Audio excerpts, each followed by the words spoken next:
you in 3, 2.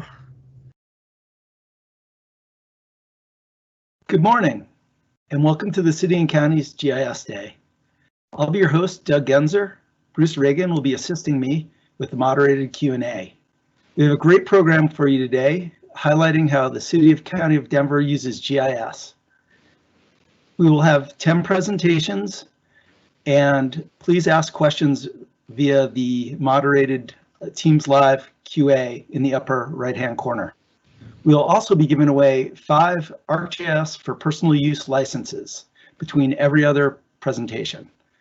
So the way we're going to give them away is we will ask a question based on the previous presentation, and the first person to answer it in the moderated QA will get the license.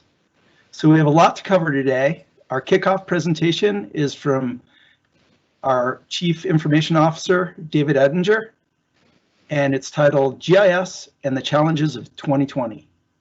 Take it away, Dave. Hey, thanks, Doug.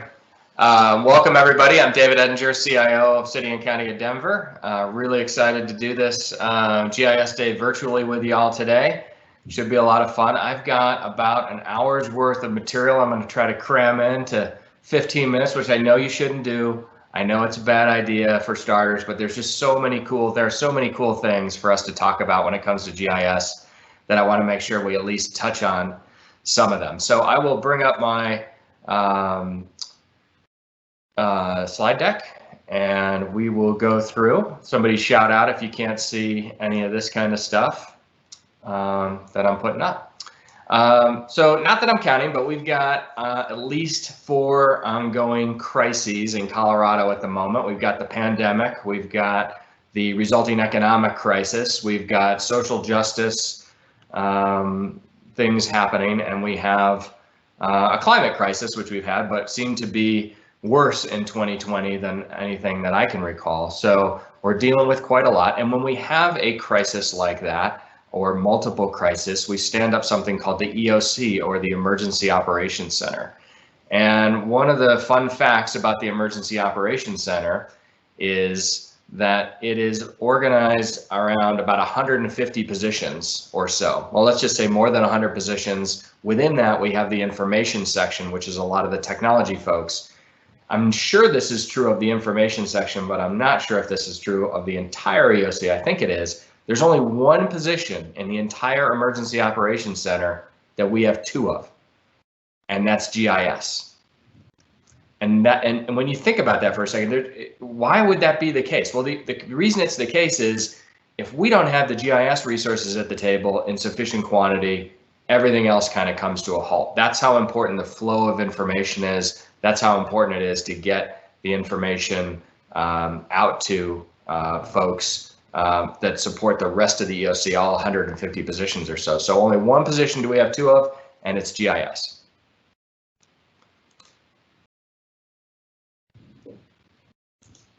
All right, so the EOC went into full activation on March 12th, and we were in response to COVID, in response to the epidemic. We had members of EOC doing a bunch of work in GIS to make sure that we had the information. So within about a week, we had stood up this dashboard, and this helped us see how Denver was doing in terms of cases and deaths. This helped us see how we compared to Colorado.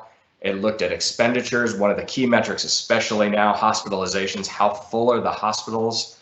And it all seems kind of mundane now because we're so used to looking at all of the information every day in the newspaper and on TV, etc. But in the beginning, you got to remember back in March, we did not have access to a lot of this information. And the GIS team and the information section in particular were helpful for getting all the information in front of folks so they could see what we were dealing with. And by the time we came to April, we were used to seeing this kind of stuff, but really important work that they did early on to get us up and running. Then we had things like order enforcement. So orders came from the state and then also our local public health department. And we started all of this as a paper process, but quickly moved into a digital data collection, which enhanced the efficiency of our staff and improve the quality of the data and the decision making overall. So we were able to do order enforcements about which businesses could be open, how open could they be, were people wearing masks, were people doing what they were supposed to be doing in businesses and in non-business settings. All of this enabled through the data collection and presentation through GIS so that our inspectors and our other limited staff could get their work done. We also had a lot of vulnerable populations, in particular in the long-term care facilities. So we needed to understand where were these long-term care facilities, how what was happening in those care facilities in terms of cases and deaths. And in the early stages of the pandemic, we needed to be able to take that information and look at it citywide. And this is an example of that. So lots of examples of the GIS team turning on a dime quickly to make sure that we had the information as a city we needed to respond to the crisis at hand. All right, moving on. We had economic hardship, and that's not a stranger to anyone, but we were able to build a couple of apps to make a difference. This one was for businesses that were open during the pandemic to be able to convey to the public that they were open. This was actually an idea that came from Denver City Council. That app was stood up in a very short amount of time. We've had over 8,000 visits to that. Folks are checking, that's about 50 per day, able to check and see which businesses are open, and then a separate app off to the right, which is how you enter, if you are a business, how you enter in your details so that you can proclaim to the public that you're open. And we had our group called the Denver Economic Development Office and Opportunity Office is using GIS to identify target communities to provide grant money. So we have a lot of federal funds and state funds coming in. How do we get those funds to the right targeted groups so that they can use those data to make sure that they're being compliant with our overall mission of getting it to the target demographic? And these areas, as we know, are being hit the hardest during the pandemic. And looking at the green areas on the Denver map, not surprising which ones those are. This is another example of using GIS to make sure we're carrying out our mission to help those communities that are most in need economically during the crisis. Turning to social justice, we were able to use these types of data through the Government Alliance on Race and Equity to reveal and understand inequities and experiences and outcomes within a given geography. And there are tools to evaluate the impacts of decision-making from a racial equity perspective. So these are being developed right now so that we can understand what's happening from a race and social justice perspective. Then there was the unrest. So you saw this summer that there was a lot of damage to local businesses, and we needed to convert that mobile data collection, and we needed to convert the collection of that data from about 20 minutes per case to about 5 minutes using digital methods. And we needed to be able to collect the photos related to the damage and store in each incident so that we could tabulate and display that in a dashboard and remove a lot of the processing work, ultimately so that we could get the help to the small and minority and women-owned businesses that had damage done to their businesses during the protests and allow them to apply for the grants so they could rebuild quickly. So again, another example of us using the data we had, visualizing it, and then using it for a specific targeted purpose to get folks the help they needed quickly. The climate action, now moving on to climate action and sustainability and resiliency is the process of building upon basically the existing indexes we have in the city and the work that other municipalities have done to identify areas and populations most vulnerable to climate change. This climate vulnerability index and these mapping tools will drive decision making and policy for the city. And as you know, Denver just passed a 0.25% sales tax increase that is expected to raise about $36 million a year to combat climate change. These tools will help us put the resources to their best possible uses. And so that's exciting, where we're building upon what's a lot of the work that's already been done in Children's Cabinet and other places to understand what type of work can we do to really drive performance when it comes to our response to climate change. And then finally, we have a goal in Denver of 100% renewable electricity by the year 2030. We're achieving that. To achieve that goal, we need to host low-cost community solar gardens across municipal properties.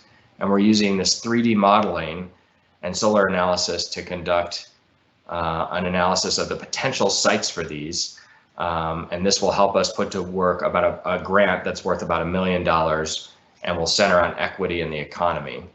I think the stats are at least 10% of the solar power generated will be allocated to low and moderate income residents, and 10% of the workforce on these projects will be going through a paid job training program associated with this. So another example of us using sophisticated tools to carry out a very concrete and targeted objective. And with that, Doug, I think I've just covered an hour's worth of material, and hopefully I don't have a clock in front of me, 10 or 15 minutes. Back to you.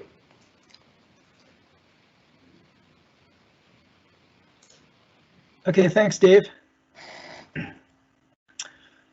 So just a reminder, we will be, feel free to ask questions during the presentations through the Q&A. And also starting after this presentation, we'll ask a question based on this presentation for a free ArcGIS for personal license giveaway. So the next presentation is by Grant Garcia, GIS Data Administrator with Community Planning and Development, and it's called Tracking Vulnerability to Displacement Map Tool. Grant?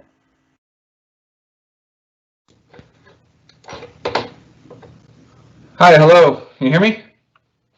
Thumbs up. All right, welcome everyone. Thanks for coming to GIS Day. I'm going to talk to you about a multi-agency effort to put together this web map tool called the Tracking Vulnerability to Displacement web map.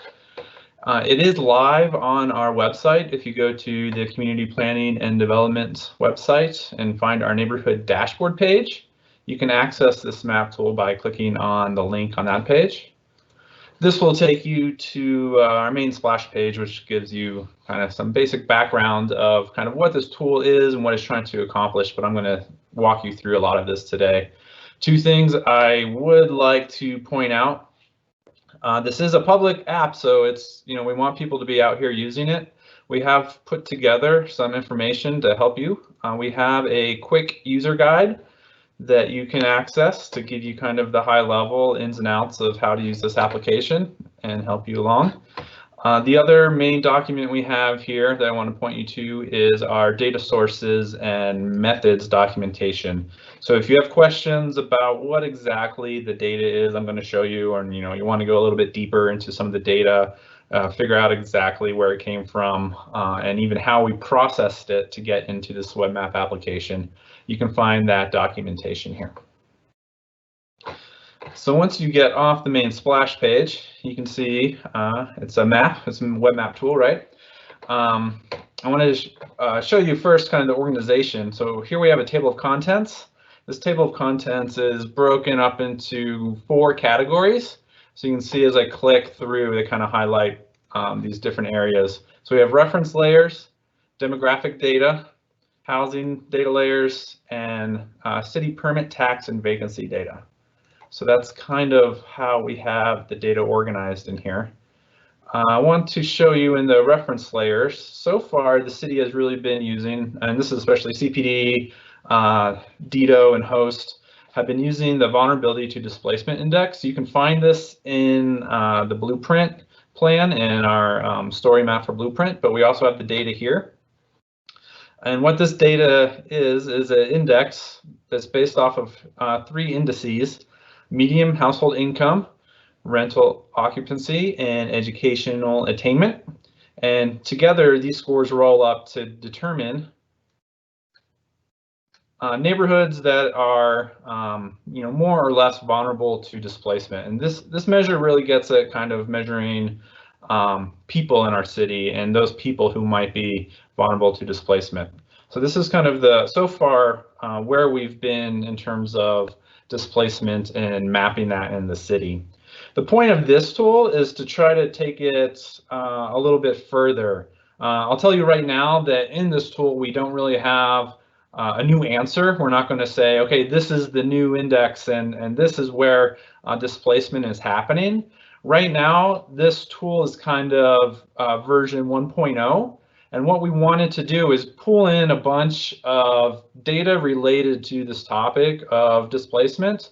And let's map it. And we want to kind of put it out there and let people play with it and use it and kind of see maybe what other stories does this data tell about displacement.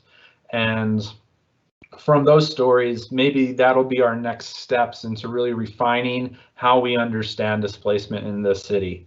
And so the way we organize this web map, you can use the data in kind of two main ways. One is let's take one data variable and look at it over time and see how that variable has changed and how does it track over time. So for example, we have non-Hispanic white population data in here. And you can see we can click on a data point that turns on the data for the map. You can use the arrow again here to kind of see more information about what exactly is that map saying. You can see we have some areas that are greater than or less than percent white population across the city. And let me turn off our statistical neighborhoods so we can actually see data values now on that map. And then we can go up to our 2018 data, click that on, and you can see our data values are updating. So here we can kind of start to explore the data, click data on and off, and get an understanding. Maybe our neighborhoods here like Skylands and Whittier, you can see that there's been some change in the racial composition of those neighborhoods. Another thing we have done, and again, this is looking at a single variable, is we've tried to benchmark that same data point with citywide values. So you can kind of get a general sense, okay, here's what's going on in a neighborhood, and here's what's happening at a citywide scale. So you can kind of get some context to what's going on with that data. Another thing we have done, and this gets at the idea of how we're trying to track data over time, is we have created percent change values on their neighborhood across the city. So this is using that same data of 2015 and then 2018, and then we're calculating the percent change between the two to get an idea of where these values are changing. And again, you can click on here to kind of get a closer look at the legend values to identify what colors mean on the map. So you can see those blue or colder values are where we've seen those percentages go down, and where we see the green values, they've increased, and the gray is kind of that neutral zone where there's not a whole lot of change in those values. It's important to keep in mind here too that these were calculated off of neighborhood percentages, so we're not talking about raw numbers. So that doesn't necessarily mean the white population is declining based off the raw numbers. It's the percent composition of that neighborhood. So I just wanted to highlight that fact. So that's kind of how you can look at one variable over time.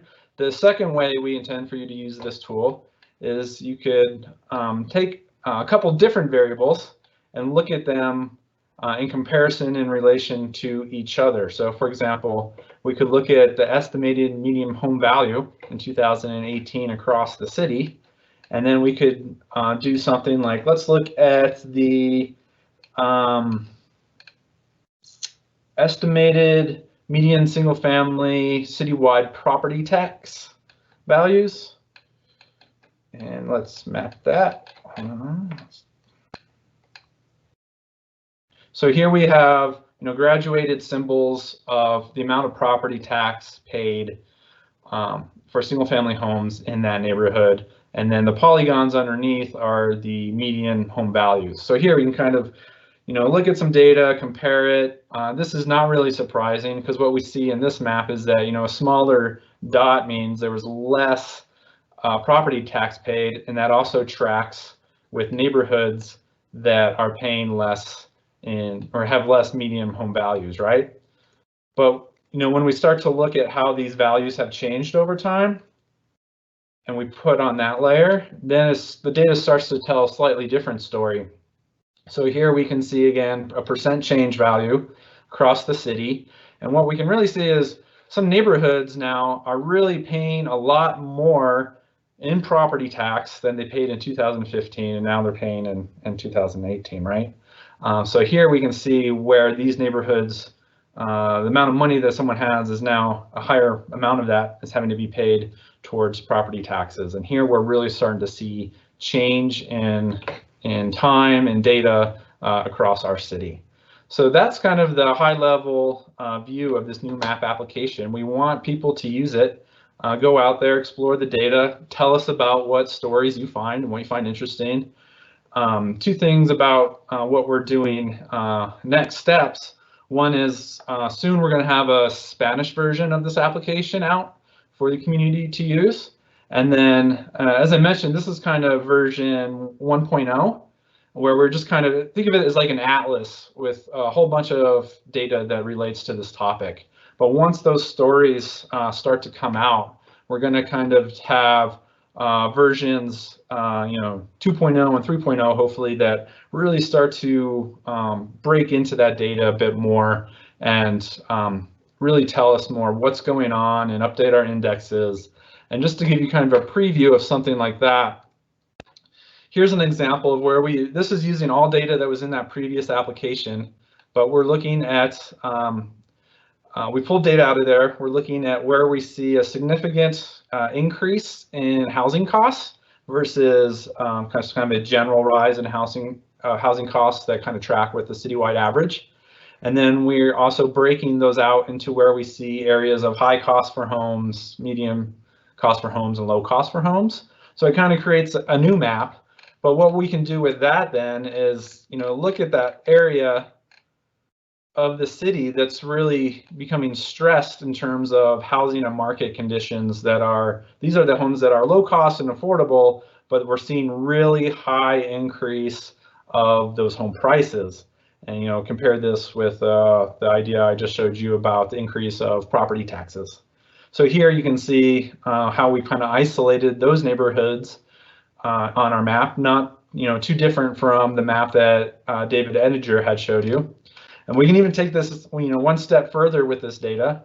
And so here I'm pulling in our vulnerability index that I've already showed you in the last application. So here we can kind of see, okay, here are people who are vulnerable to displacement. Here are kind of housing and market conditions that are creating vulnerable and stressed situations on the landscape. And we can overlap those two to kind of isolate, here are some really vulnerable populations. This is where involuntary displacement forces are going to be at work. And now we can use this as a tool to make planning decisions and, work with other city agencies about projects and programs that they have in the city with this data. So with that, I'll wrap it up and just, if there's any questions, let's work through those, or you can pop them in the chat and I'll respond in the chat as well. And I'll also put my email in the chat. If people have questions, you can contact me directly. All right, thank you. Great, thanks Grant. Bruce, are there any QA questions? I don't see any QA questions, Doug. Okay, then go ahead with the question for the free license. Okay, and I will also post this into the live event QA. The question is, name one of the three components that make up the vulnerability to displacement score. Okay, so while we're doing that, we have one change of schedule. Steve Sharp has some work he needs to do, so he's going to bump Jason Smiley to the position that he had. So Steve is a senior GIS analyst with the Denver Elections Division, and he's going to tell us about his voter wait time app and dashboard. Take it away, Steve. Thanks. Good morning, everybody. Thank you very much. Again, my name is Steve Sharp from the Denver Elections Division. Let me get my slideshow up here. Sorry, I kind of had to throw this together here. We are in the process of wrapping up the election, but I am here today to talk to you about our new election wait time dashboard. and it is 2020, and that meant that we've all been facing lots of challenges from, all the ones David Edinger mentioned at the beginning of his presentation. We had to deal with those as well when conducting the election this year, and this was the big one. The election that everybody's pretty familiar with that we just had in November, the 2020 general election. I just wanted to start with a few numbers here, kind of congratulate the city. We issued almost 500,000 ballots. Of those, nearly 400,000 were returned, so a nearly 86% return rate is fantastic. So again, congratulations to the Denver voters, and thank you very much. Now, as far as the way those ballots typically and historically come back to us, we saw similar patterns for this election. Nearly 95% of all the ballots returned did come back to us through our 24-hour drop boxes, the U.S. Postal Service drive-through drop-offs, which is fantastic. It's almost like the mail ballot model was designed to be to conduct elections during a pandemic. But that still left the in-person voting. We were aware there were going to still be lots of in-person voters. We had nearly a little over 22,000 in-person voters come into our voting centers, meaning that there would have to be personal contact between the voters and our election judges. So keeping in mind that we are in the middle of a pandemic, we were very concerned with the health and safety of both the voters and the election judges. Now, even though it's a small percent, one of the big issues is we recognize that most of these voters are going to come in on election day. As you can see with this chart, over 10,000 voters came into one of our vote centers. That was almost 50% of all in-person voting. So the question then becomes, what can we do to kind of help ensure the safety of these people? How do we help reduce the lines at each of the vote centers? And what we decided, one of the methods we were going to use to kind of help alleviate the strain, hopefully, was to build a dashboard. So using the Esri license through the city, we were able to piece together a few of the applications to build this dashboard, kind of hoping there's a few map nerds out there who are interested in how we piece this together, because that's kind of more what this is about. So to start, we used the Survey 123 application to build the data collection form so that at each location they could enter the line length and wait times. So we would then have the data to feed into a map that we would build using ArcGIS Online, which we would then feed into the dashboard module to create the final tool that would be publicly released. Now, our goal was to have something that was publicly viewable and that could display data in real time to become a more useful tool for the end user. Kind of going to just run through the steps of the app itself. So starting with Survey 123, we chose to go with the web accessible data entry form rather than the native application that could be downloaded. This would give us a little more flexibility in case somebody's device, we put them on iPads. That's how the users would access it. But if anything happened to their device, they could still switch over to a laptop and have access to the same web accessible form. We always try to make these as simple as possible for the end users. Things get a little chaotic on election day. So the first thing we did was we built site-specific URLs that were programmed into each iPad so that the location name would actually be pre-filled, making it that much easier. Then all the election judge would have to do is count how many people were in line at the time, enter that number and hit submit, and we would have the data. They would receive this message that the data was successfully sent, and then every 15 minutes after, they would just press the here button and the form would reset itself and they could continue entering data. So this was a great way to collect the data to feed into the dashboard. Once we had this piece together, we then used the ArcGIS Online to build the web map that would be displayed in the dashboard. We started with the election precincts layer, which most of our voters are now very familiar with, so they can orient themselves throughout the city. This is going to change over the next year with redistricting next year, but that's a whole nother story. Now, on top of this, we then added the voter service and polling center layer. This is the layer where the magic really kind of happened and the power of this application became apparent. We were able to join the data collected using the Survey 123 app joined that to each of these locations. These represent the 36 vote centers that were open across the city on election day. And then we could color it based on the wait time calculated from the data, ranging from blue if there was no wait time, through white up to red when the wait time started becoming longer than we would like. We were able to set this layer to where it would refresh itself every 30 seconds. So the application itself on the dashboard would show the most current data when users accessed it. Once we had this, we built it, we pulled it into the dashboard application where we made the final inline tool where you have obviously the visual map in the center to show the story of what's going on across the city. On the right, you had a list of all 36 voting centers tied to a bar graph that showed the wait times for each location. Obviously, we had the legend, which, as we all know, most end users don't look at. Maybe one day they will. Keep our fingers crossed. And then at the bottom left, we had a small text box that included some instructions and links to other websites that would help voters kind of speed up the process if they did choose to go vote in person. With the frame stacking feature, we were able to build in a Spanish language choice as well, so the user could switch between their language of preference, which came in handy.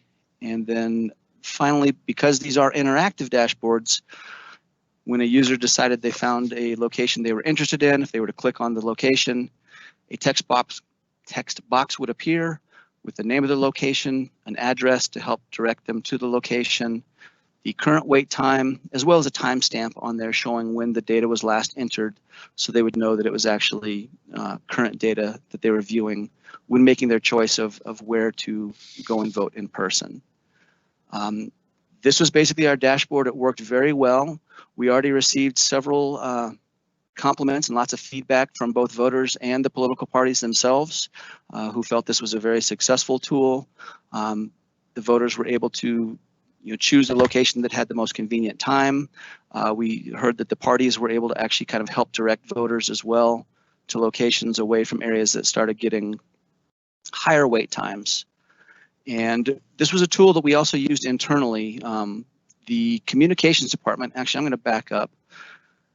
This is pretty much what the city looked like on election night, about 6 o'clock. And one of the ways our communications team was able to use this was once they recognized that this location with the red box around it, Montbello Recreation Center, once the lines started growing, they were able to recognize that, send out several social media blasts, as well as contact other organizations in the area to help redirect voters over to the Montbello School campus location where there were no lines and kind of help ease the pressure from the recreation center itself. And as well, we also had management was monitoring this dashboard, and they're able to, by watching these, they could identify if there were any unexpectedly high volumes at any locations, and if that were to occur, they could direct our operations teams to send additional resources out to those sites to kind of help relieve the pressure. This election, we didn't end up having to do that because everything pretty much went according to plan. It went surprisingly smooth for this being a record-setting election. But this is a fantastic tool to have in our pocket in the future elections when we use this, just to be able to help identify and respond to any unexpected situations that arise. And that is pretty much was our wait time application. I'll leave my contact information up here for a minute. I am always happy to answer any GIS and/or election-related questions, so please feel free to reach out to me if in the future if there are any questions. That's what I've got. Doug, were there any questions that came up during the presentation?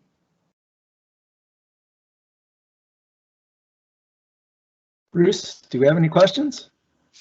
I don't see any questions for Steve. I do see a couple, looks like there's a couple of more answers that have come in for Grant, to Grant's quiz. Okay. So, well, excellent. If anybody has any more questions for Steve, he could answer them later. Absolutely. Thank you very much, guys. I'm going to run. We've got to go do another audit. Have a great day. Okay.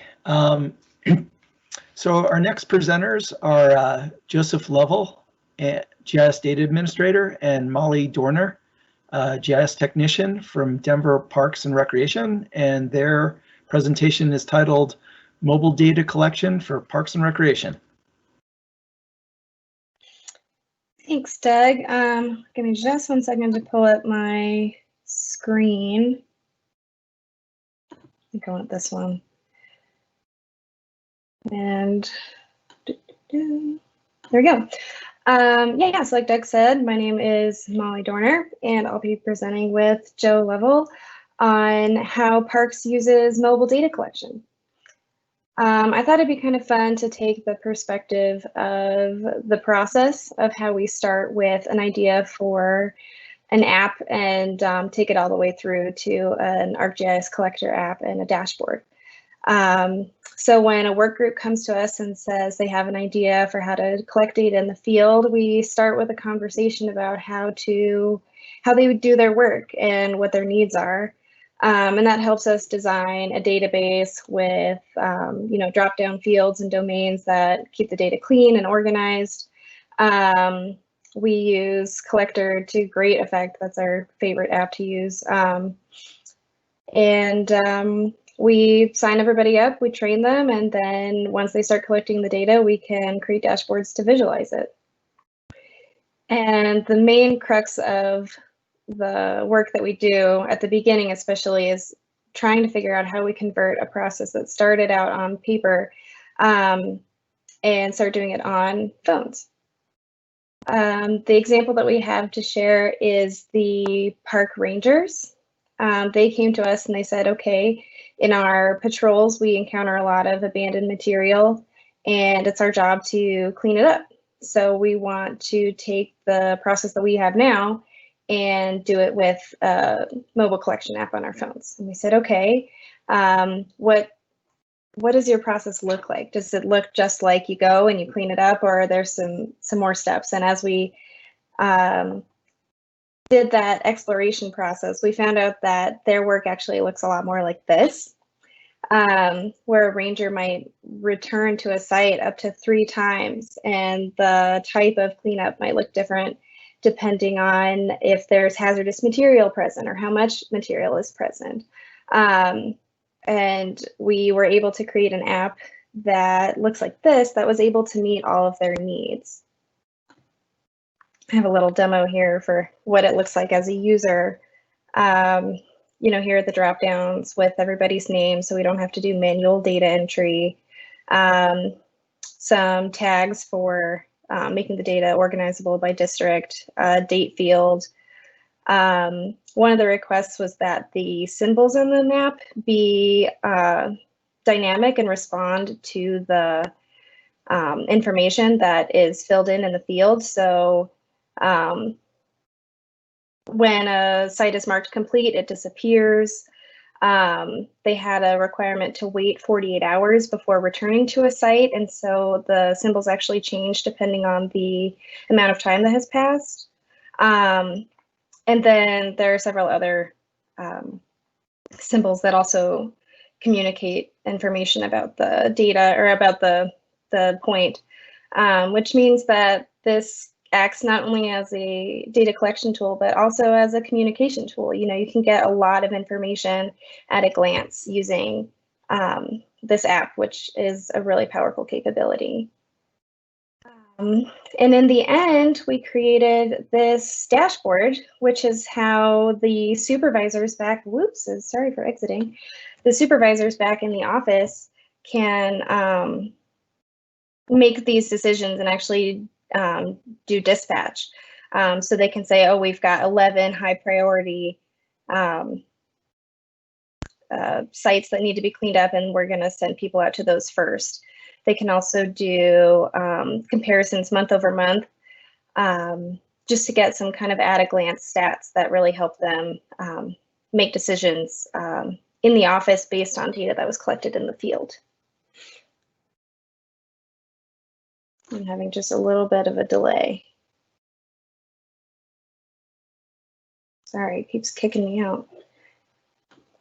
There we go. Joe, do you want to take it away from here? Yeah, thanks, Molly.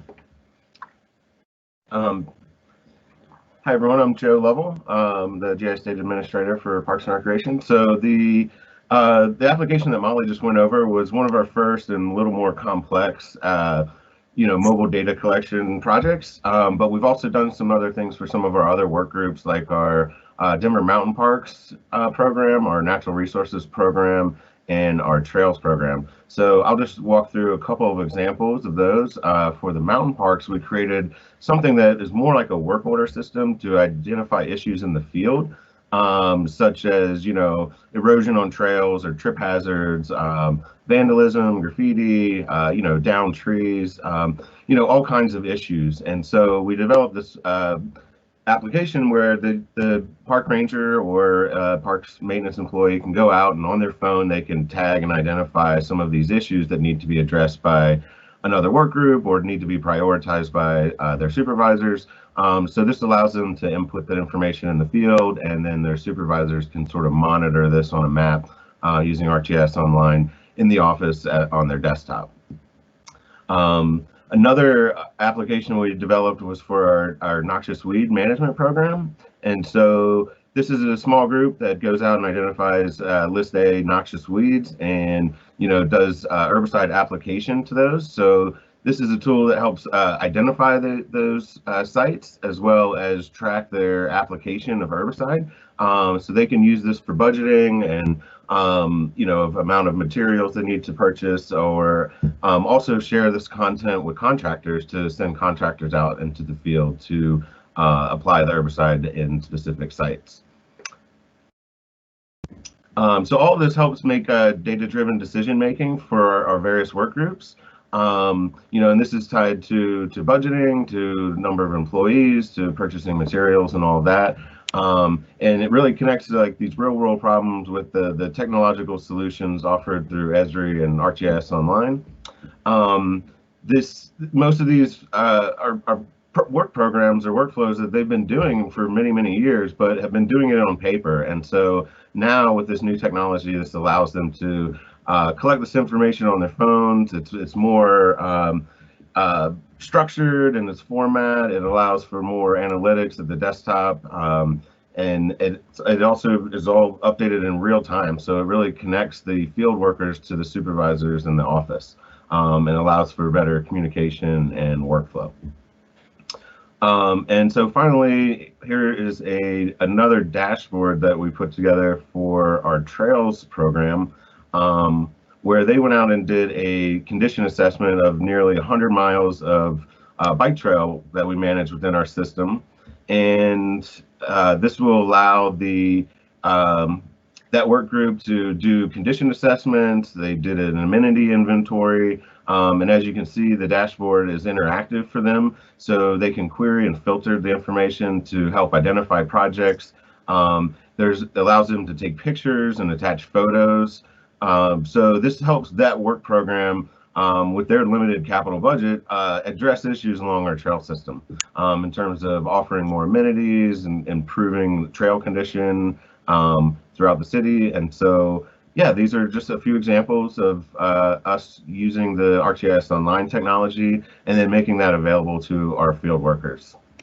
So that's all that we have, and we'll open it up for questions.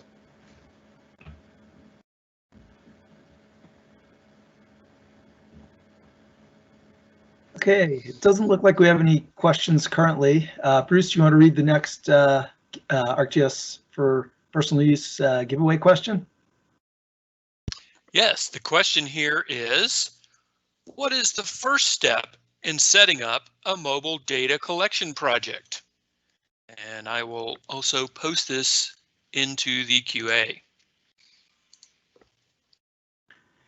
Okay, our next presentation is going to be by Lisa Piscopo, and it is titled Targeting Outreach Strategies for SNAP Engagement, GIS Analysis to Better Serve Denver Residents. And Lisa is a fiscal administrator with Denver Human Services. Thanks, Lisa.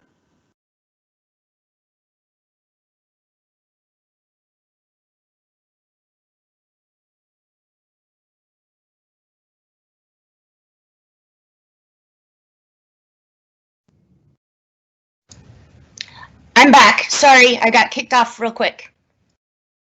The joys of online work. Hi all, thanks for including me. Can you hear me? Yep. Great. I work for the Department of Human Services, and I'm excited to share with you today targeting outreach strategies for SNAP engagement. This is an example of how we've combined a couple different data sets to understand our communities better and how we can target outreach for benefits for the Supplemental Nutrition Assistance Program for our Denver residents. And so what we look at first is just what you've seen in the maps already presented, the map of Denver. We have 78 statistical neighborhoods. And what we're trying to do here is understand how much of the eligible population is Denver Human Services currently serving. Are there possibly underserved areas in Denver? How can we use technology to identify any underserved areas? And how can we communicate to stakeholders the potential underserved areas and utilize unique neighborhood characteristics to effectively engage community? We've held a bunch of focus group meetings within Denver Human Services to understand, with the biggest question being, how come folks who are eligible for our services aren't taking them up? And so my task was to identify where those areas are, and then to select some neighborhoods to have outreach teams go and ask some questions personally to the community, engage community, and figure out in different parts of our city what folks need, and whether the issue be they aren't aware of the services available, or there's fear associated with maybe federal policy for engaging in services with Denver. So this is the beginning of that analysis. So Supplemental Nutrition Assistance Program, or SNAP, was formerly the Federal Food Stamp Program. And the purpose of that program is to mitigate the negative impacts of food insecurity on children and adults. This federally funded program provides eligible households with coupons or cards that can be used to purchase food at participating local grocery stores or markets. In Denver, the program is administered by Denver Human Services. So the first step in this analysis is to collect the data for food stamp enrollment currently. And so we have about 95,000 clients in food assistance in Denver, of which I'm able to map about 84,000, which is what you see presented here. Now, this isn't, it's a pretty map, but it's not all that useful for getting answers to our analysis.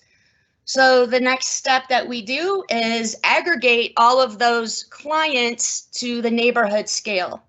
So you see in this map here, the number of clients as of September 1st, 2020 that I was able to map, and the darker colors shaded in the map are the areas where we have the greatest number of clients on food assistance currently. Next, we need to understand where the eligible population is in Denver. So here we've used the U.S. Census Bureau data set, and it estimates about 125,000 people live below 125% of the federal poverty level. This is about $32,750 annual income for a family of 4, so quite low as far as dollar amounts. This estimate provided by the U.S. Census Bureau is slightly lower than the eligibility for the federal food stamp program, which is at 130% of the federal poverty level. Because eligibility is greater for SNAP than for the census estimate presented here, the number of eligible people is likely greater. These are all interactive maps now, so you can see that the estimated number of people eligible are these darker color areas for the higher numbers. We could have also used percentages, but the purpose of this is to really identify where we have the greatest number of eligible but not enrolled in our program. So the percentages we have in the GIS project to refer back to, but really we're after the number here. And the next step is really to combine those two data sets to give us the number of people potentially eligible but not enrolled in SNAP. So you can click on any of these darker shaded neighborhoods and you'll get the number of people, the percentage estimated to be living within the eligibility limits, and then combine that with our number of known clients in that same neighborhood. And the difference is, in this case in Montbello, is over 2,000 folks that could be eligible but not enrolled in SNAP. And so this map is the map that we'll use to advocate and strategize our messaging, our targets, and our outreach groups to understand better why folks are not participating in programs that they're eligible for. So what's next is we are going to engage City Council, neighborhood organizations, nonprofits, and community to better understand the needs of the community and identify very specific strategies to effectively serve Denver residents. These city council districts are highlighted in red on this map here. Again, you can click, everything's interactive, and you can learn more about the reasons why these have been identified areas. And the plan is to use these maps to begin outreach to the community leaders. It's possible that based on the feedback from partners and the community, that we can identify effective and efficient strategies that can improve enrollment in SNAP. One path this approach might take could be to implement a pilot program in a neighborhood, set some goals and track metrics to assess the impact of those strategies. If successful, the strategies could be implemented throughout the city to engage more eligible clients in receiving benefits. Now, I want to conclude with saying that this is a great first step, and hopefully we'll learn a lot from our community outreach as we move forward. And using these data, in addition to a lot of the demographic data, for example, in the southeast part of our city, we know we have a high immigrant population, and the needs and or the strategies to engage this community might be quite different than in Montbello, Northeast Park Hill, Westwood, College View, or in other areas of the city. And so we can combine this analysis with other types of data to even be more effective, understanding language spoken in the area, for example, taking into consideration cultural differences between places in our city. And so more to come on this. Next year, we'll be able to talk to you about how this strategy has worked. That's all for me, but thank you very much.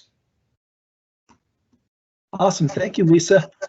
I don't believe we have any questions at this time. If you have questions for Lisa, put them in the chat and we'll get back to you later. Our next presentation is by Christopher Robertson, who is a senior GIS analyst with the Department of Transportation and Infrastructure, Office of Asset Management. And his presentation is titled Dottie Neighborhood Asset Condition Dashboard. So take it away. Thanks, Doug. Appreciate that intro. Thank you, everyone, for attending our GIS Day. As Doug stated, I work for the Office of Asset Management, and among a lot of other things, one thing we do is maintain and analyze data on a whole bunch of assets that the Department of Transportation and Infrastructure takes care of. And we're talking, you know, close to 30,000 street segments, almost 60,000 curb ramps, well over 20,000 specialty markings. So tons and tons of data at a fine scale, right? So we wanted to build an application, and what we wanted to do is begin to tell this data's story. And you know, we thought about the different ways we can do that, but really the goal is to tell this data story in a way that executive management or other department employees can answer questions that are relevant to them, or just real world questions that they may field on a daily basis. So I'll go ahead and share this application, and then I'll go a little bit deeper into what exactly is going on. So first thing we looked at is, okay, what might be the most broad question you could have about the assets in our city that our department maintains. And one thing that's possible is, what is the overall asset condition citywide? For all assets, lump them all together, what's our overall score? So we start our tool at a citywide level, and we give a basic average score for different asset conditions overall. And also you can see here I include an equity index, which is produced by one of our later presenters, Jason Smiley, and you can actually swap out and see that data as well. So if you wanted to compare the two, you could do that. But, that answers one of our questions, but really it opens the gate to a ton more questions, right? So we don't just want to end the application there, and it'd be a lot of work for just one answer to a question. So logically, what might be the next question that comes up? So I see overall we have a 3.8. Well, that's not perfect, right? So where's the issue? Is it, every asset, or is there certain assets that might have a lower score than others? So that brings us to developing these individual asset scores. So what these try to do is take whatever an individual asset's condition is, and there are various indexes for different assets, and really just put it on a 1 to 5 scale so we can compare these to each other on the same scale and say, okay, so citywide it's a 3.8, and of that, pavements are a 4. We can see, crosswalks, sanitary mains, bridges, these are all around 3s as well. So now we've, got another question answered. We kind of know what asset classes might need more work throughout the city, but it still really doesn't get to, what other questions will come. So, okay, we know that, there's some assets that need work, but where in the city? Is it everywhere, or is it concentrated to certain areas? And you'll see in some of the other presentations, there's a theme of breaking it down into a neighborhood. And I think the reason why that's a popular theme is because it's a very relatable location. I could give you a list of 10,000 assets in their location, but it might not grab your attention as much as saying something in Barnum West or Baker. You might have an immediate recognition of where that is. So I think it's important to break it down into that value too, so you can relate and kind of get a gateway into diving deeper into the data. So, okay, we have it on our neighborhood, right? And we can go in and say maybe a council person has been asking, hey, I'm getting a lot of complaints about pavements in Bear Valley, or what's going on in Bear Valley. So I can click on that from this list, and I can see, the overall asset score for that area, and then its equity index as well. And I can still pop over to that and check that out. But again, I want to break down to know what assets are where. So I can see, okay, the bridge score is kind of low here as well. I want a little more detail, right? Because, are there bridges all over? No, okay, I can see now through this detailed view that there's only 2 bridges, and I can get a little more fine-grained information about those bridges. So the average of their score here, and then you can see standard deviation as well. But let's see, we had a call about pavements, right? So let's look there. Okay, we have a question, where are the pavements of the issue? Is it the whole neighborhood? Well, we can see here, no, a lot of it is concentrated to the north. So I can say, yeah, it looks like, yeah, the pavements in the north do look lower. Well, what can we do about that? So one thing, well, we know we have a plan for where we pave. So are we planning on hitting that anytime soon?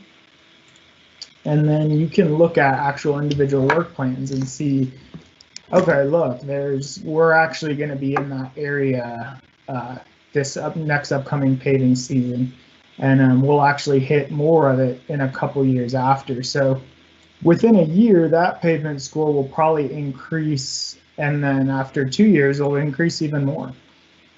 So now we've come full circle, and really we've gotten to answer a bunch more questions with this application, right? But there's always more story to tell. And so I think next steps would probably be to show percentage change and things like that, so we can really look at our efforts over time and see where those are going.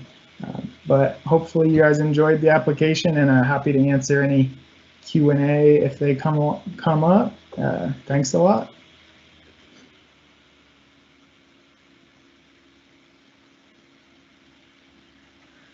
Thanks, Chris. And looks like we have one question that came in. Well, we have a question. I'm not sure that it's specific to Chris, but it says, it asks, Denver neighborhoods once coincided with the census tract boundaries. Is this still true with the new 2020 tract definitions? Now, I believe that that's true, but I don't know. We should maybe pass that on to CPD unless you happen to know, Chris. You know, I don't know. So yeah, I would gladly pass that on to CPD. Well, I know the answer to that, actually. So we haven't gotten the final 2020 century tract boundaries, but we were able to provide input to the Census Bureau. So I expect they will be, they'll match the neighborhoods. Now, the neighborhoods are statistical neighborhood boundaries, so they don't include all neighborhoods. There's, you know, neighborhoods form over time, but it's a way to look at census data over, you know, decades to find out what the changes that are really happening are. Okay. And we do have a question for Chris. I believe you're replying to it. It's an in the weeds question. And can you talk about why you chose to use hexagons as a geographic unit for aggregation? Absolutely, I can, and that's a really good question. So, and I'll first start out with saying that, so the aggregations for neighborhood scores, the same method was used to aggregate within neighborhoods and also within hexagons. So it didn't aggregate up to hexagons, then aggregate up to neighborhoods, then aggregate up to the city. It was really just a spatial join to neighborhoods, a spatial join to the city, and then a spatial join to hexagons, just to clear that up, because that could introduce a lot of error. But yeah, any type of regression analysis can introduce error, and one reason I choose hexagons is because geographically, or I mean geometrically, they are a bit special. So one thing is their centroid is special in that it's always going to be closest to whatever polygon it's intersecting. So for the most part, I don't quote me on that, but I think for the most part it is. And there are also some other just special reasons why when you tessellate a hexagon, it's very close to a circle.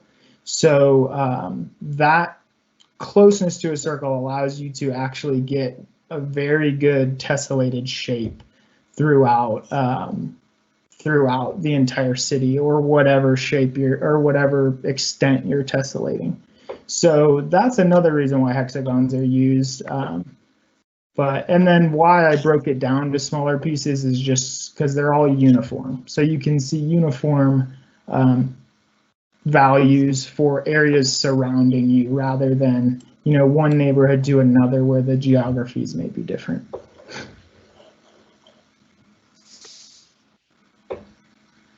Thank you. Okay, Bruce, do you want to ask the next question for the ArcGIS? We do have a question for, regarding Christopher Robertson's presentation. And what is one type of asset included in the DOTI Neighborhood Asset Condition Dashboard? And I'll type that out into the Q&A as well. Okay, thank you, Chris. So our next presentation is by Andrew Blunk, who's a GIS data administrator with Technology Services Data and Analytics team. And the title is Office of Emergency Management, COVID-19 Dashboard and Apps. Thanks, Doug. Yes, my name is Andrew Blunk. I'm going to be presenting on how the city's emergency operations center utilizes GIS and focus really heavily on the COVID response this year. But I also kind of want to highlight how I think there's been kind of an overarching theme that you've seen through a lot of the presentations, and that has been that web mapping has become kind of the primary focus of GIS these days, and being able to easily get this information out, this data out, and it's really kind of democratized GIS, where anyone can really start building these applications and using this data. I think it's important to highlight because we've been able to quickly collect data and build applications very quickly in response to incidents. And that was certainly the case in the Emergency Operations Center, where we had a lot of work to do and to do it really quickly. And so using this a web platform really enabled us to achieve that and to be able to get data and information out to the people that needed it really quickly. And then another piece of that is, you've seen a lot of mobile data collection, making it a lot easier for people to be out in the field collecting data and then, updating that real time to the decision makers. And so I'm going to kind of highlight, you're going to see some of the same stuff you've seen previously in some of the other presentations. I do want to make a very important caveat here is that a lot of the information in these dashboards that you're going to see around the EOC is a lot of this data is stale. The EOC activated back in March. These dashboards were used pretty heavily for the first couple of months of response. Now that the EOC has been deactivated, this data isn't being actively updated any longer. So please don't take any snap or screenshots or report any of these numbers. This is all stale. It's old data, but it's just to kind of highlight what we were doing. And so what we have had a situational awareness tool built for the EOC previously that shows things like 911 calls and fire truck locations and a bunch of information all kind of consolidated into a dashboard. And so what we were able to do is quickly drop in a bunch of additional dashboards into the same tool so that all 100+ positions in the Emergency Operations Center can view this data and have real-time access or real-time data access. So this is one dashboard here that was kind of the overarching, giving an overarching picture of the event. So looking at case numbers, deaths, available resources around beds and ventilators, and how much money we've spent.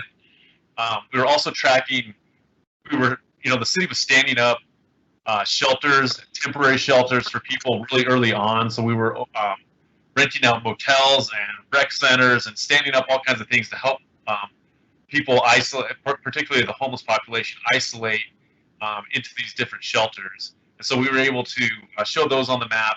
And also, early on, not everything was closing right away. Things were closing over periods of time. And so we were able to really look at all the city facilities that had closed, which ones were open. Eventually everything shut down. And so some of the stuff kind of became not as important anymore. But that is kind of, and so the kind of cool thing that I want to point out about that is were able to keep that data up to date by assigning each EOC position. They were responsible for updating their data. So there was a healthcare position that would update every day how many beds were available, how many ventilators were available, and someone from DDPHE was updating the case numbers. And so so rather than one person having to go in and keep that dashboard up to date, because those numbers were changing constantly, multiple times a day, we rolled out the Survey 123 platform to build a bunch of individual surveys for the different positions in the EOC. And this is an example that I'm going to go into a little bit later as well, but it's just a really easy tool we were able to build them really quickly and then provide access to them. And anyone can go in there and fill these forms out, and then it updates directly to the dashboard. So another thing, going back to that EOC, this common operational picture here, is we were able to pull in information from other jurisdictions as well. So the state of Colorado put out their own dashboard. There's a big city emergency management dashboard that was put out. This one is probably something that everyone has seen, is the Johns Hopkins dashboard that took a more global view of the pandemic. And so we were able to combine a bunch of these dashboards into a single view, so everyone in the EOC can have quick and easy access to this information. We were, this was kind of an out-of-the-box Esri tool that we were able to drop in here, just looking at kind of demographic data around the city to kind of help make decisions. And then one thing that I'm going to kind of focus on a little bit more here is Dave Ettinger had talked about this earlier, but about the enforcement piece around this. And as different orders were coming from DDPHE, we needed to make sure that we were, different businesses and people were following these orders. And so this really started out initially as inspectors going out into the field and taking notes on paper, then going back into the office and entering this data into a spreadsheet, and then reporting out the number of inspections, the number of citations issued. And it introduced a bunch of error into a spreadsheet when you have multiple people editing in a single spreadsheet. It was a real mess initially. And so we were able to quickly propose this solution to this, where we built out the Survey 123 application that really standardized the data collection, made it much more efficient, and we were able to collect all the information we needed in this form that they used on a phone or tablet out in the field. And then that data comes into this dashboard, and you're able to get a real-time view of where inspectors are at and where are orders being issued and where are citations being issued. We can also go and mark, they're able to go and mark businesses for follow-up. So they may have issued a warning, and then they will come back within the next couple of days and follow up to make sure that that business has implemented those orders or those recommendations. So this was kind of a really cool tool that made it just standardized the data collection, made it much more efficient. And then this is something that we kind of rolled out more recently, is this damage assessment tool, and this kind of played into the whole environment that we're in now, the whole climate of people getting frustrated with the orders and social justice issues that are being heightened by COVID. And so this is another thing that Dave talked or mentioned earlier too, but another tool that we were able to build to do mobile data collection out in the field made them 4 times as efficient as they were previously, and then made the data much better. So we're able to collect that spatial component or where damage was or where businesses were damaged during protests, and we're also able to collect photos with it. So it just makes it for a much better and more efficient way to make decisions and to view data. So I think kind of just overall, I just wanted to kind of highlight kind of the flexibility of using a web-based platform and being able to quickly deploy tools efficiently, and then it just makes for better data collection. So that is the end of my presentation. Okay, thank you, Andrew. Do you have any questions for Andrew? Don't see any. Okay, our next presentation is by Mike King. He's a senior city planner for the Department of Transportation and Infrastructure Project Delivery Administration Team, and the presentation title is Intersection Prioritization Tool. All righty, thank you, Doug. And as Doug mentioned, my name is Mike King, and I am a member of the DOTI Vision Zero team, which is housed in the Project Delivery and Administration team. We focus primarily on safety upgrades across the city. So I'm here today to talk to you about the intersection prioritization tool. But first, I just want to give a brief shout out to the consultants that really helped us out to create this tool. So my background was in GIS prior to switching to planning, and had a decent knowledge of how to create these types of web tools. But GIS piece and Muller Engineering really helped us bring it to the finish line here. So I'm just going to get into the purpose. First, the primary purpose of this tool is to help us assist in identifying intersections in need of improvement based on our uncontrolled pedestrian crossing guidelines. And for those that don't know what an uncontrolled pedestrian crossing is, these are any intersection that don't have a four-way stop, crosswalk, or a signal, things that really allow you to cross freely at an intersection. And the reason we're focusing on those intersections is because we know that there are more crashes that usually occur in those locations. The next real big purpose is to help us facilitate our selection for the intersections for our CIP programming, meaning that when we develop our 5-year plan, we want to be data-driven in our decision-making. So we use this to identify what locations we should improve. And even when we're just talking budget requests, we use it for those purposes as well.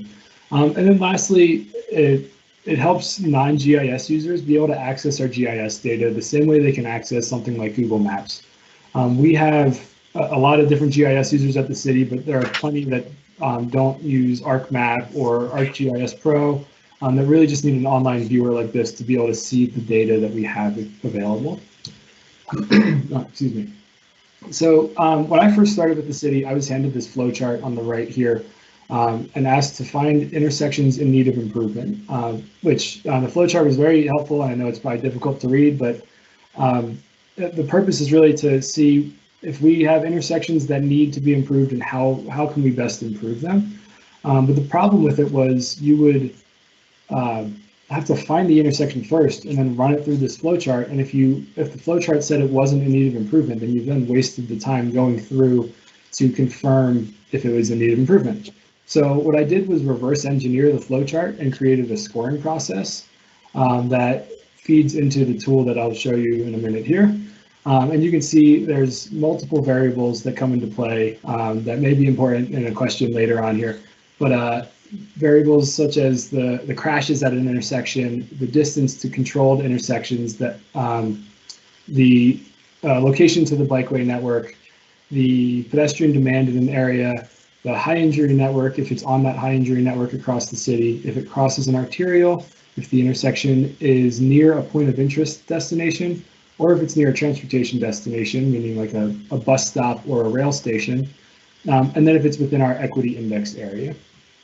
So I'm just going to go through the first three here because there's a lot of information on this slide, but it's kind of repetitive after those first three. You can so you can see for crashes, we really focus on the frequency of the crash at an intersection and the roadway type that it occurs on. And the score values the intersection will receive is a 0, a 5, or a 7.5.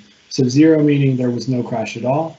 5 meaning it's more typical crash, so a fender bender, those types of crashes you see on our arterial roadways. 7.5 being a less typical crash. So this is where you see multiple pedestrian crashes that may occur on like a local roadway where you don't usually anticipate seeing those crashes. Distance to control, again, controlled intersection is a signalized intersection or a four-way stop intersection. So the farther you are from those controlled intersections, the higher your intersection in question will score. And then lastly here, the bikeway connectivity, it's a simple yes, no. If it's on our bikeway network or our recommended bikeway network, it receives a 5. If not, it receives a 0. And the rest are very similarly scored based on that same scoring process.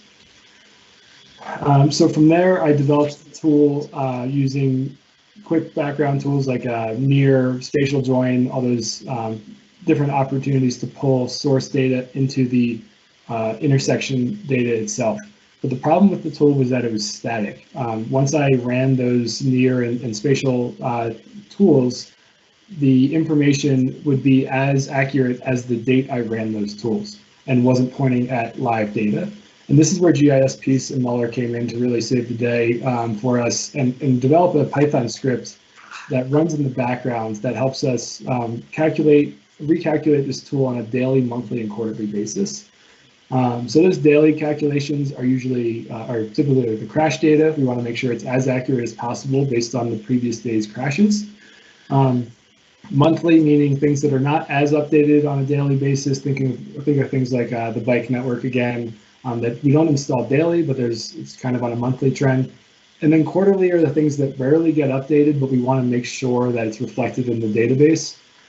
So think of like a bus stop. Rarely does it move, but when it does, we want to make sure it's reflected in the base data. And then here's a quick screenshot, or a few screenshots of the Python script that GIS Piece developed for us. Again, that top one really showing that we're pointing all of this information to our REST services, so that we're getting the most up-to-date source data scoring this tool. And then we do our spatial calculations from there.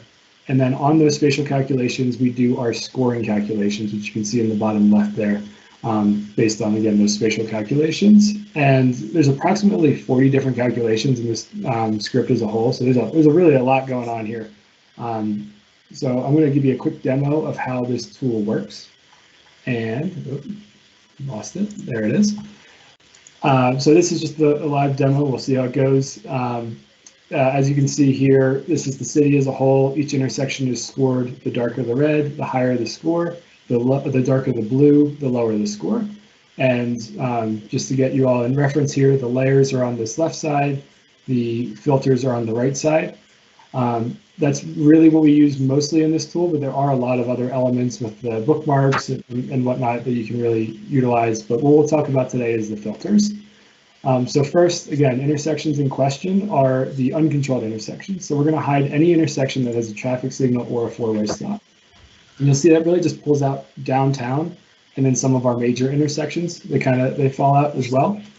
But looking at the total number of intersections, this is still a lot of data to work with. So we try and use, each individual team uses different filters for their own goals. So again, myself being on a Division 0 team, safety focused, I'll do a crash score filter here. And you can see we'll select if there was a ped or a bike serious injury in the last 5 years or 3 years at these locations. And it drops us down to about 79, which is a much more manageable database to work with. But we can get even deeper than that. Again, Vision 0 team uses the high injury network on a daily basis to identify where we want to do our work. Turn that on, and we're down to 20 intersections. Again, much easier to use on a personal basis rather than starting at 15,000 intersections and going through one by one. And how we make our decisions, we really try and focus on these cluster areas to know that if we upgrade one intersection, it most likely would affect in a positive way the other intersections. So I'm going to zoom in here, and you can see as an example, if we upgrade this intersection to the north here on Colorado and 16th, it'll most likely have a positive benefit to this intersection on the south. Because if we make this a controlled intersection with just a simple crosswalk stop sign, people would rather cross at that location than this uncontrolled location to the south. And then one last thing I want to try and squeeze in here is the integration with the SharePoint site that we have. Anytime we get a 311 request that's transportation related, our area engineers get a investigation, do a warrant analysis and write an investigation log based on that 311 request. So I'm going to turn that filter on, and out of those 20 locations, we had one location that came up with 311, and it's this one here. So you click on it, and you can see a lot of the source data, a lot of the background data in this pop-up that we won't get into, but you can click on this hyperlink, and this brings you over to our SharePoint site that shows what that 311 call was about and what the progress, where the progress is from the area engineer. So this one is upgrading a crosswalk and a stop bar. So just a simple upgrade there. The area engineer identified that it was warranted, so there's a work order being prepared for this process. And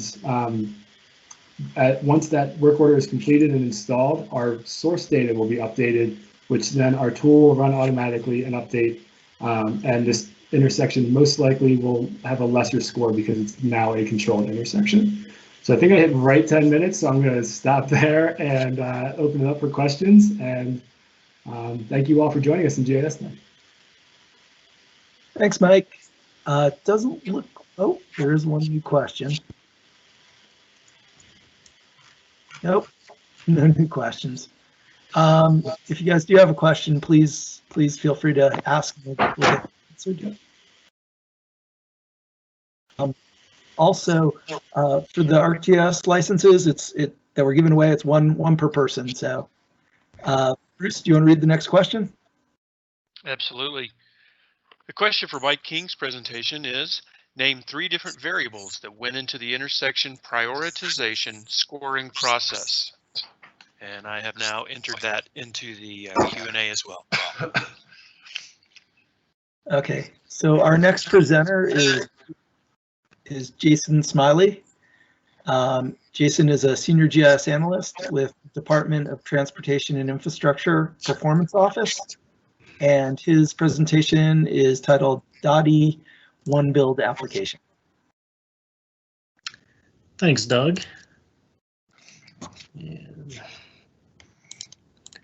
let me get this queued up. I got a few slides I'm going to work through here. So I'm Jason Smiley, like Doug said, with the Performance Office. The DOTI One Build process or initiative is an effort within DOTI to really better coordinate our work. So the problem we were trying to solve with this was aligning our maintenance and capital project work because we have a lot of different asset classes in the right-of-way that conflict with each other during construction processes. Things are coming from different funding sources, so we want to try to align dollars as best we can. The current coordination efforts, they're focused on construction, but they're also informal and really depend on a lot of those individual relationships in meetings and impromptu conversations, rather than trying to leverage technology and where we can to help streamline this process. So some of the goals we were looking at, just to provide some more proactive and strategic planning and try to reduce disruptive activities within the right-of-way. We want to strengthen our interdepartment, our internal and external relationships with different agencies that do construction and operate in the right-of-way.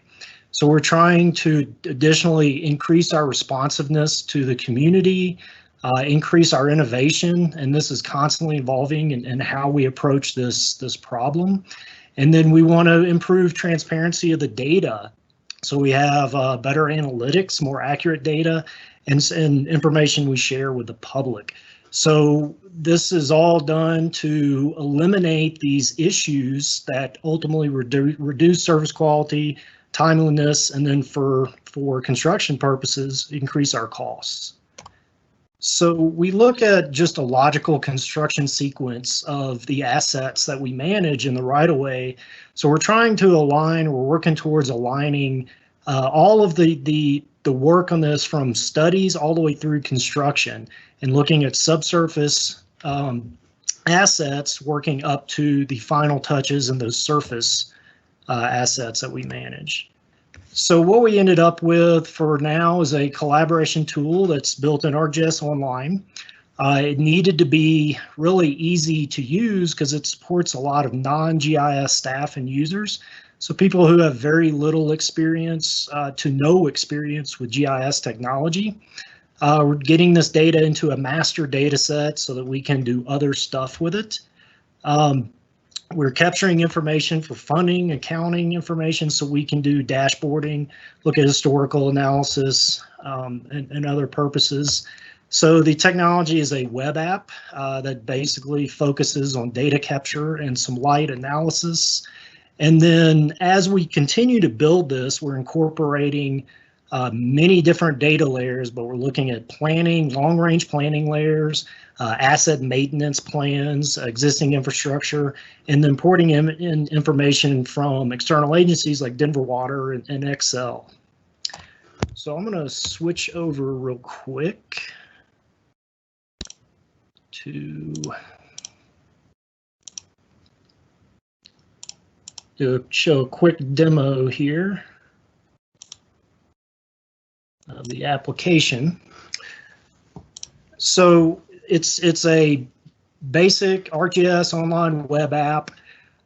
We have a few tools here for creating projects. So trying to crowdsource the gathering of this information with our department, within the department, and pulling in information from other departments as well. So it gives users, like I said, mostly project managers, a simple tool to be able to find a project location, choose a project type, draw in a basic project boundary, and then enter some information about the project that we want to use for further analysis. And there are a lot of other attributes here that I'm capturing on the back end of this data and joining back with a lot of our accounting information and maintaining that separately. So once we have a project ID, we have that relationship between these other accounting data sets. The primary tool, and real quick, just a laundry list of data sets in here, and we continue to add to these. So they're allowed to turn these on to see what's occurring in a certain area. Existing projects are editable. So if they need to change any information, they can get in here. But the primary tool, simple analysis tool, allows a user to draw an AOI. Sorry, I'm going to turn all these off.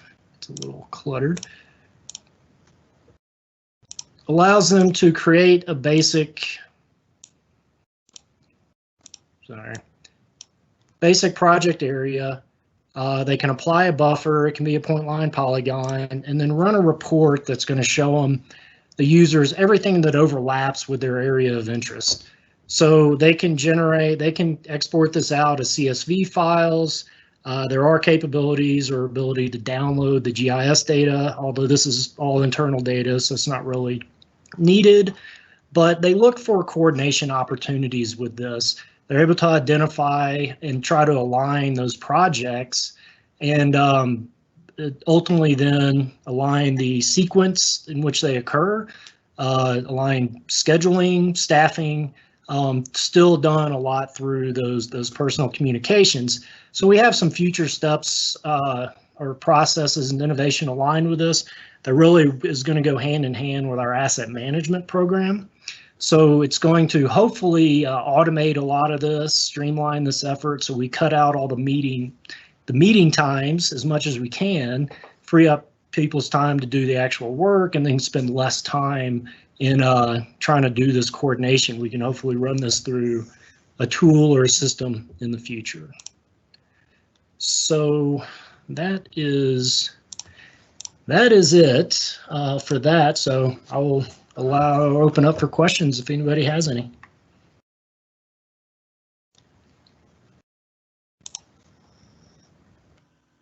Okay, it doesn't look like there are any questions at this time, but if anybody has any questions for Jason, please put them in the chat. Okay, our next presentation is by Blake Christensen, who's a senior statistical researcher with the Department of Safety, Strategic Planning and Administration Office. And take it away. Oh wait, his presentation is called Geospatial Analytics to Improve Community COVID Testing. Thank you, Doug. So unlike some of the other presentations that we've seen today, this is going to be more of analysis and research that we did around some of the community COVID testing that the city and county of Denver stood up. So just kind of to level set here, this is the community center that was, or the community testing site that was set up in May of this year. You can see circled in red, these are the actual trailers that were used to bring vehicles in off of Auraria Parkway up to, this is the former Pepsi Center, now the Ball Arena, up into this parking lot and around the parking lot to these facilities, and then they could, the people that were tested could go on their merry way very quickly and easily. You know, some things to note of this area: very, very high traffic area, not very easy to get there on foot, which will kind of become important later. And so this testing facility really privileged vehicle traffic over kind of any other form of transportation. But just to kind of, you know, some more background, in early to mid-May, Mayor Hancock gave public safety the task of establishing a COVID testing center site that could support up to 1,500 COVID tests daily. I think when we actually set it up and estimated how many people could run through the site, we got closer to 5,000. You know, if we were in that magic condition of a car entering our facility to get tested constantly. And a lot of days we were able to get up to like above 2,000 COVID tests in a single day. You know, it was hard to initially predict exactly how this testing site would be used, what the variation would be across demographics, who would want to get tested for COVID, and you know, was equity serving high vulnerable populations, was that going to be accomplished through the site, or were we going to need to do later research to assess what was going on? So that's exactly what we did. We allowed this testing site to run for a couple months to collect a lot of data in order to understand kind of how the test was being used by the community. And so we found disproportionately those being tested at the site were white rather than African American or Black, and disproportionately non-Hispanic or Latinx compared to the population of Denver at large. You know, so we were 85% white and about 3% Black African American, compared to, you know, about 70% white, 10% Black African American. 22% of those tested at the site were Hispanic, compared to 32% of the Denver's population being Hispanic Latinx. You know, so to bring the GIS component to this, we then matched all that data to census block groups and produced this map showing where disproportionately in green people were being tested and in red where people were not being tested. So this map has shown its head quite frequently in some of these presentations. We find that inverted L, where places that were not being tested were in that inverted L: Southwest Denver, Northeast Denver, and in the area of East Colfax. You know, so the question really was, what was driving these gaps? What was driving this disproportionality in the areas of Denver being tested? So, you know, some of the things that we started throwing out were, is it access to vehicles? Is the testing center being marketed in spaces where predominantly affluent whites are living or kind of engaging? Were there various distrusts in certain communities?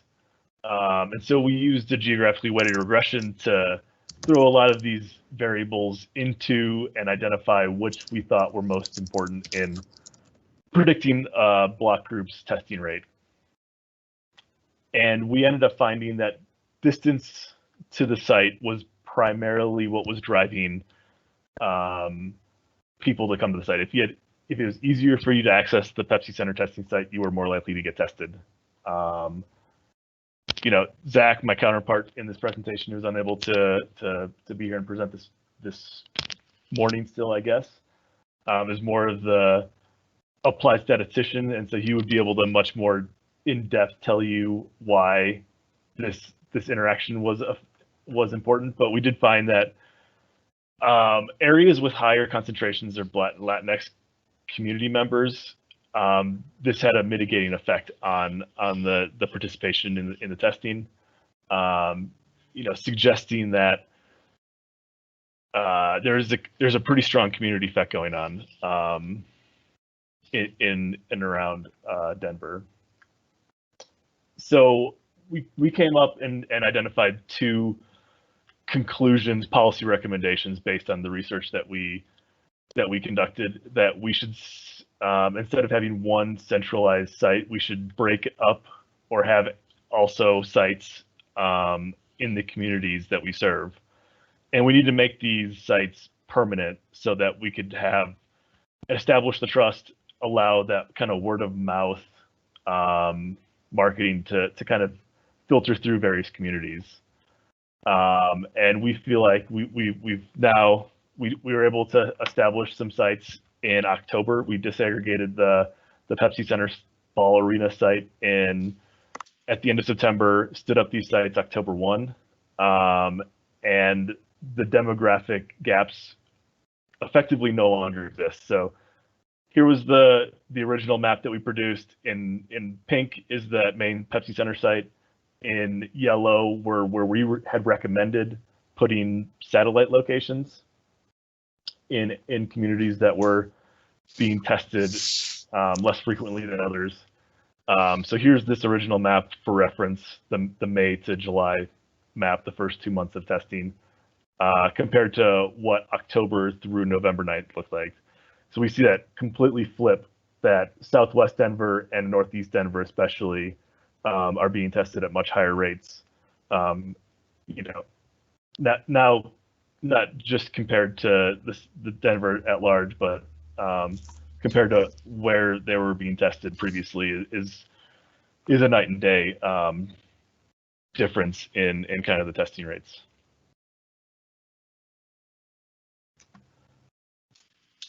So that was one of the very interesting ways that we've in public safety have used GIS to ask and answer some questions. We've also built a number of applications that we've been able to use the kind of the breadth of ArcGIS Online and other applications of GIS. We have the Denver Opportunity Index, that is this lower left-hand map that has kind of helped us guide and rethink and reorganize how we think of public safety in the city and county of Denver. We've developed a community resource mapping application available to the public to identify locations of public safety assets, city assets, as well as United Way 301 resources are also in that area. We've done some interesting things around fire station suitability analysis as we look at putting a new fire station up in the Tower Road corridor in Northeast Denver. So we see that blue, purple, and red map there, and showing the different services and different areas of coverage based on where we would choose to put that fire station. We were doing some data collection using the collector application in the field and producing dashboards related to encampments, especially in the Denver downtown areas. And then also we're working on building metrics to better describe patterns of social harms, kind of some of the stuff that some of the other participants have shown, aggregating multiple sources of information into a single score for consumability. And that is all I have. If there are any questions, I'd love to be able to answer them. Otherwise, I'll give it back to Doug to close us out.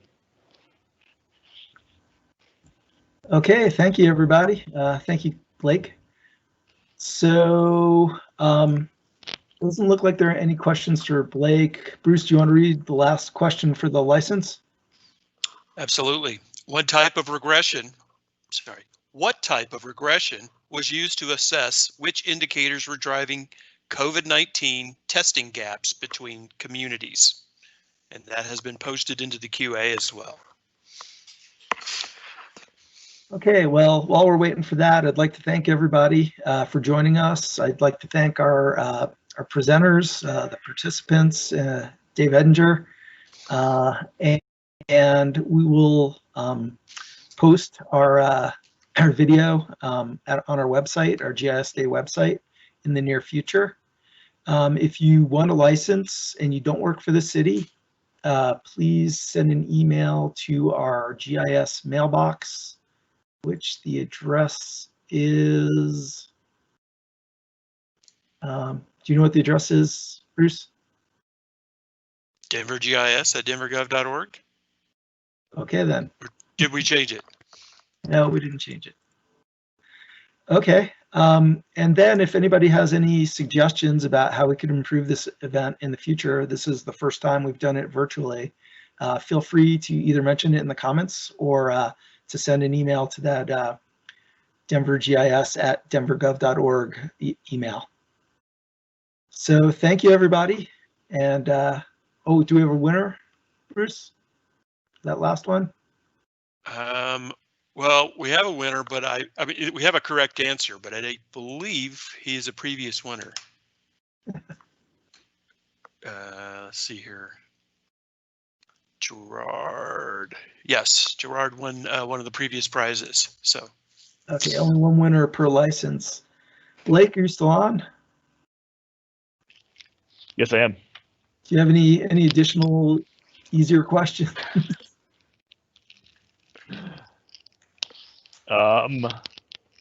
What was the location of the original COVID testing center site?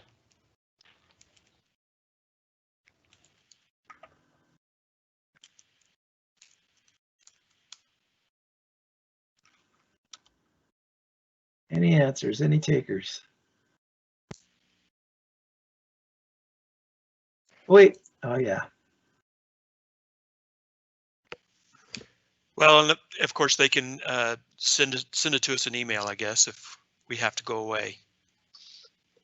Yeah. So if you have an answer after the fact, send it to our GIS mailbox. Okay. Thank you, everybody, and have a great day. Happy GIS Day. Thanks a lot. Thanks.